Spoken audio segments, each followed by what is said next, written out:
এই ভিডিওতে আমি আপনাদের নিয়ে যাব ঢাকার এমন একটি জায়গায় যেখানে আসলে দেখতে পারবেন সত্যিকারের প্লেন, হেলিকপ্টার, যুদ্ধ বিমান, ট্রেনার বিমান, রকেট লঞ্চার, রাডার ইত্যাদি। চাইলে বিমানের ককপিটে বসে বিমান চালানোর অভিজ্ঞতাও নিতে পারবেন। এছাড়াও রয়েছে বাচ্চাদের জন্য নানা ধরনের রাইড ও অ্যাক্টিভিটি, সাথে রয়েছে বোট রাইডিং সহ আরও অনেক কিছু। হ্যালো এভরিওয়ান, সবাইকে ওয়েলকাম করছি আজকের ভিডিওতে। সো আমি এখন আছি বাংলাদেশ এয়ারফোর্স মিউজিয়ামে। সো আজকের ভিডিওতে আমরা এক্সপ্লোর করব বিমান বাহিনীর কী কী বিমান আছে এবং আনুষঙ্গিক সব কিছু।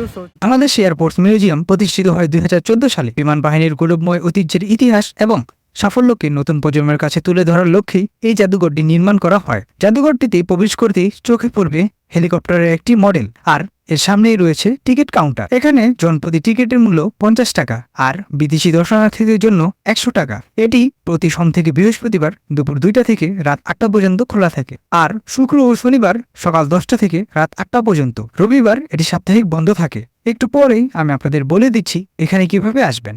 তো মেন ফটক পার করেই ভিতরে প্রবেশ করতেই হাতের বাম পাশে দেখতে পাচ্ছেন রাডার সেকশন, আর এই পাশে দেখতে পাচ্ছেন কিছু বিমান রয়েছে। সো আমরা প্রথমে রাডার সেকশন থেকে শুরু করি, দেখি এখানে কী কী রাডার রয়েছে। আর এখানে সুন্দর একটা জলাধার রয়েছে, এই সিমেন্টের বানানো। এইখানে রয়েছে বক আর কুমির, সুন্দর একটা পানির ফোয়ারা। এটা হলো P-35M রাডার। এটি 1974 সালে বাংলাদেশ বিমান ঘাঁটি বাসারে 72 লং স্কোয়াড্রনে সংযোজিত ছিল। এই রাডারটি রাশিয়ার তৈরি একটি দূরপাল্লার মোবাইল এয়ার ডিফেন্স সিস্টেম, এর সাথে একটি সেকেন্ডারি সার্ভেলেন্স সিস্টেম ছিল। এই রাডারটি দ্বারা যে কোনো বিমানের 370 কিলোমিটার পর্যন্ত পর্যবেক্ষণ করা সম্ভব ছিল, আর এটি 1991 সাল পর্যন্ত বাংলাদেশ বিমান বাহিনীতে সার্ভিসে ছিল।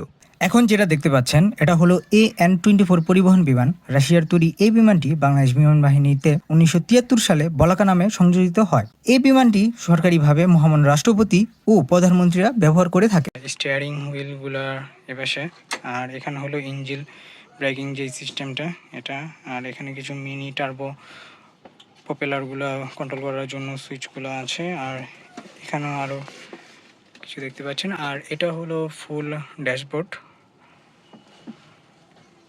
আর এখানে রয়েছে হলো ব্রেকিং সিস্টেম। এলিউট-3 হেলিকপ্টারটি 1971 সালে স্বাধীনতা যুদ্ধের সময় ভারত সরকার বাংলাদেশকে প্রদান করেছিল। ফ্রান্সের তৈরি এই হেলিকপ্টারটি মহান মুক্তিযুদ্ধের সময় দুটি রকেট পর একটি ঘূর্ণীয়মান 303 মেশিন গান স্থাপন করা হয়। এছাড়াও এটিতে 25 পাউন্ড হাতবোমা ছোড়ার জন্য বিশেষ ব্যবস্থা ছিল। স্বাধীনতা যুদ্ধে এই এলিউট-3 বিমানটির অবদান অনস্বীকার্য। এখন যে হেলিকপ্টারটি দেখতে পাচ্ছেন এটি হলো রাশিয়ার তৈরি Mi-8 হেলিকপ্টার। এটি 1973 সালে বাংলাদেশ বিমান বাহিনীতে সংযোজিত হয়। এই হেলিকপ্টারটি আকাশ থেকে স্থল আক্রমণে গুরুত্বপূর্ণ ভূমিকা পালন করে, যেটি সর্বোচ্চ 495 কিলোমিটার পর্যন্ত দূরত্ব অতিক্রম করতে পারে এবং প্রায় 16,000 ফুট পর্যন্ত উপরে উঠতে পারে। এটা হলো Mi-4 হেলিকপ্টার। 1960-এর দশকের শুরুতে হেলিকপ্টারটি ভারতীয় বিমান বাহিনীর সার্ভিসে আসে। 1971 সালে মহান স্বাধীনতা যুদ্ধে এটি অত্যন্ত গুরুত্বপূর্ণ ভূমিকা পালন করে। বিশেষ করে সিলেটের কাছাকাছি ভারতীয় সৈন্যদের পৌঁছে দেওয়ার মাধ্যমে এটি যুদ্ধের প্রথম হেলি লিফট সফলভাবে সম্পূর্ণ করে। এর সামনে রয়েছে আরেকটি সবুজ রঙের Mi-8 হেলিকপ্টার। আপনারা চাইলে এর ভিতরেও প্রবেশ করতে পারবেন। মাত্র 30 টাকা দিয়ে টিকিট কেটেই এর ভিতরে প্রবেশ করা যায়। এখানে রয়েছে দ্বিতীয় বিশ্বযুদ্ধে ব্যবহৃত B-25 বোমারু বিমানের প্রপেলারের ধ্বংসাবশেষ। দ্বিতীয় বিশ্বযুদ্ধে ফেনী ও কুমিল্লার বিমান ঘাঁটি ব্যবহার করেই এই বিমানের সাহায্যেই মান্দালয়ের ডাফরিন দুর্গ ধ্বংস করা হয়। বিমান বাহিনী জাদুঘরের ঠিক মাঝখানটাতে রাখা আছে অনেকগুলো ট্রেনার বিমান। জার্মানির নির্মিত SF-25C গ্ল্যাডিয়েটরটি 1982 সালে বাংলাদেশ বিমান বাহিনীতে সংযোজিত হয়। মূলত বিমান বাহিনীর আকাশের অভিজ্ঞতার জন্য 1982 সাল থেকে 1997 সাল পর্যন্ত ব্যবহৃত হয়। সিঙ্গেল ইঞ্জিন বিশিষ্ট PT-25C প্রশিক্ষণ বিমান। চীনের তৈরি এই বিমানটি 1985 সালে বাংলাদেশ বিমান বাহিনীতে অন্তর্ভুক্ত করা হয়েছিল। এটি মূলত প্রাথমিক প্রশিক্ষণ বিমান। বর্তমানে এই বিমানটি বাংলাদেশ বিমান বাহিনী একাডেমিতে প্রাথমিক বৈমানিক প্রশিক্ষণের জন্য ব্যবহার করা হয়। এটা হচ্ছে ফুগা CM-170 ম্যাজিস্টার। ফ্রান্সের তৈরি এই বিমানটি 1992 সালে তৈরি করা হয়, যেটি 1977 সালে বাংলাদেশ বিমান বাহিনীতে সংযোজিত করা হয়। বাংলাদেশ বিমান বাহিনী পাইলটদের জেট প্রশিক্ষণ বিমান হিসেবে ব্যবহৃত হতো। নীল রঙের এই বিমানটির মডেল হচ্ছে T-37। 1996 সাল থেকে 2011 সাল পর্যন্ত বাংলাদেশ বিমান বাহিনী একাডেমিতে উড্ডয়ন প্রশিক্ষণের জন্য ব্যবহৃত হয়। আকাশে গতি ঝড় তোলা এই দানবটির নাম হলো MiG-21। সুপারসনিক এই যুদ্ধ বিমানটি সবচেয়ে চেয়েও বেশি দ্বিগুণ গতিতে ছুটতে পারে। কয়েক দশক ধরে এটি ছিল আকাশপথের এক অতন্দ্র প্রহরী। বাংলাদেশ আকাশের রক্ষাও ছিল এর গৌরবোজ্জ্বল ইতিহাস। এতে রয়েছে 23 মিলিমিটার ক্যানন, 2টি মিসাইল ও রকেট। চলুন এবার ঘুরে আসি এর ককপিট থেকে। সো রাইট নাও আমি এখন MiG-21 এর উপরে। সো এটা হলো MiG-21 আর MiG-21-এর ককপিট হলো এটা। সো আমি যদি একটু ককপিটে বসি তাহলে আপনারা এখান থেকে দেখতে পারবেন। এটা হলো ওভারঅল ফিউজেলেস আর এটা হলো বিমানের ভিতরের অংশটা।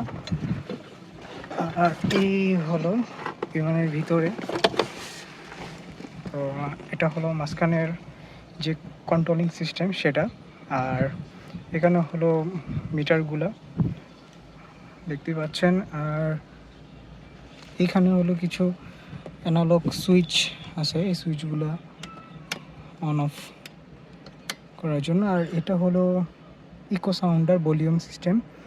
আর এই হলো ককপিটের ভিতরে। সো একজন বসার জন্য, একটা পাইলট বসার জন্য এই পাশে। আর এটা হলো ফাংশনিং গিয়ার টুলটা।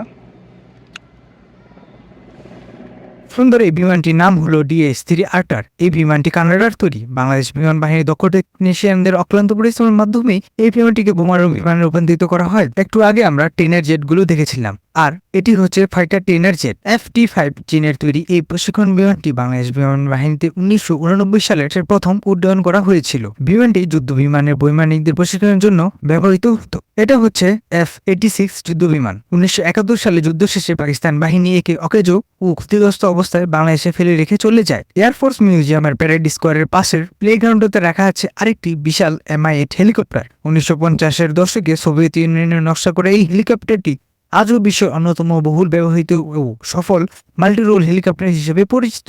এটি কেবল মালামাল পরিবহনই নয়, বরং উদ্ধার অভিযান, আকাশপথে নজরদারি, এমনকি যুদ্ধক্ষেত্রেও এর রয়েছে সমান কার্যকারিতা। এর বিশাল ধারণ ক্ষমতা একে অনন্য করে তুলেছে।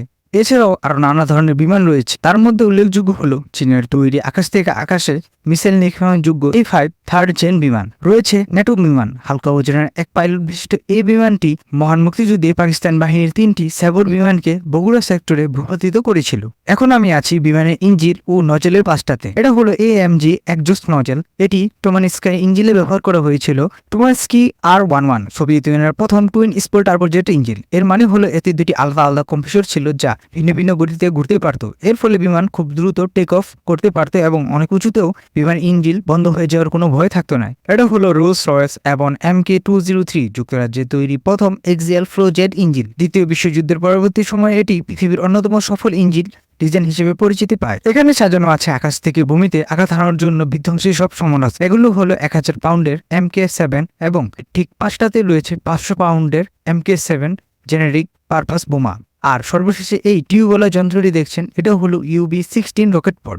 আমি যে যন্ত্রটির সামনে দাঁড়িয়ে আছি এটি আসলে বিমানের চোখ হিসেবে কাজ করে। এর নাম হলো GCS-711 রাডার। যখন আবহাওয়া খুব খারাপ থাকতো বা ঘন কুয়াশায় পাইলট কিছুই দেখতে পায় না, তখন এই রাডারটি গ্রাউন্ড থেকে পাইলটকে গাইড করে নিরাপদে ল্যান্ডিং করতে সাহায্য করে। এর সাথেই আছে মিনি কিডস জোন। এটাতে প্রবেশ মূল্য 10 টাকা। আর এর মাঝখানটাতে রাখা আছে একটি ট্রেনার বিমানের মডেল। চাইলে এটাতে উঠে ছবিও তুলতে পারবেন। এছাড়াও এখানে আছে দোলনা, সুন্দর বসার বেঞ্চ, সার্কেল রিং, স্কেটিং সহ আরো অনেক কিছু।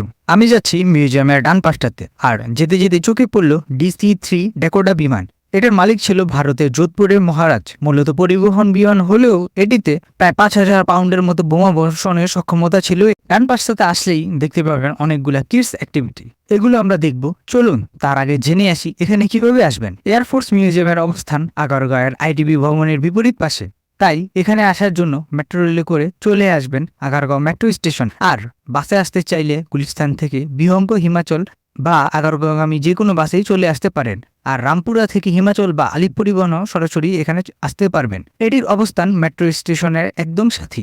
এই জায়গাটা বাচ্চাদের জন্য একটা হেভেন, কারণ এখানে রয়েছে অনেক রাইড। তার মধ্যে উল্লেখযোগ্য হলো mini roller coaster, mini go round, flying car, trackless train, fearless wheel, pendulum, inflatable বিক ইত্যাদি। এই রাইডগুলোর টিকিট প্রাইস ছবিতে দেওয়া আছে। আপনারা যারা বাচ্চাদের নিয়ে ঢাকা শহরের মধ্যে ঘুরতে চান তাদের জন্য এই জায়গাটা বেস্ট চয়েস। আর মহাকাশে ঘুরতে চাইলে এখানে রয়েছে পোর্টাল স্কেপ নামে একটি ক্যাপসুল এরিয়া। অন্যদিকে আছে ছোট্ট একটি লেক, যেখানে প্যাডেল চালিত এই বোটগুলো চালিয়ে লেকের চারপাশটাতে ঘুরতে পারবেন। এটাতে ছোট বড় সবাই উঠতে পারবেন। আর এর সাথেই রয়েছে সুন্দর একটি ট্রেন। আর এই ট্রেনটি লেকের চারপাশ দিয়ে রাউন্ড করে ঘুরে। আরও রয়েছে অ্যাকোরিয়াম পার্ক। শুধু তাই নয়, এটার ভিতরে রয়েছে খাওয়া দাওয়ার সুব্যবস্থা। তার জন্য রয়েছে অত্যন্ত সুন্দর একটি হারকুলিস ক্যাফে। এছাড়াও রয়েছে দ্বিতল বিশিষ্ট হ্যাঙ্গার ক্যাফে। এর সাথেই আছে এয়ারফোর্স বেস ক্যাম্প। এটা এই মিউজিয়ামের থেকে আলাদা অংশ। আলাদাভাবে টিকিট কেটে আসতে হয় এখানে। আর তাদের রয়েছে বিভিন্ন ধরনের প্যাকেজ। মিউজিয়াম থেকে বের হওয়ার সময় দেখা যাবে মিনি একটি টয় স্টোর। আপনারা চাইলে এই টয়গুলো কিনে নিতে পারবেন। তো ভিউয়ার্স, এই ছিল ভিডিওটি। আশা করি ভিডিওটি আপনাদের ভালো লেগেছে। আর ভিডিওটি ভালো লেগে থাকলে অবশ্যই ভিডিওতে একটা লাইক করে দিবেন, কমেন্টে আপনার মতামত জানাবেন, বন্ধুদের সাথে শেয়ার করে দিবেন। দেখা হচ্ছে পরবর্তী ভিডিওতে। সেই বন্ধু সব ভালো থাকুন, সুস্থ থাকুন।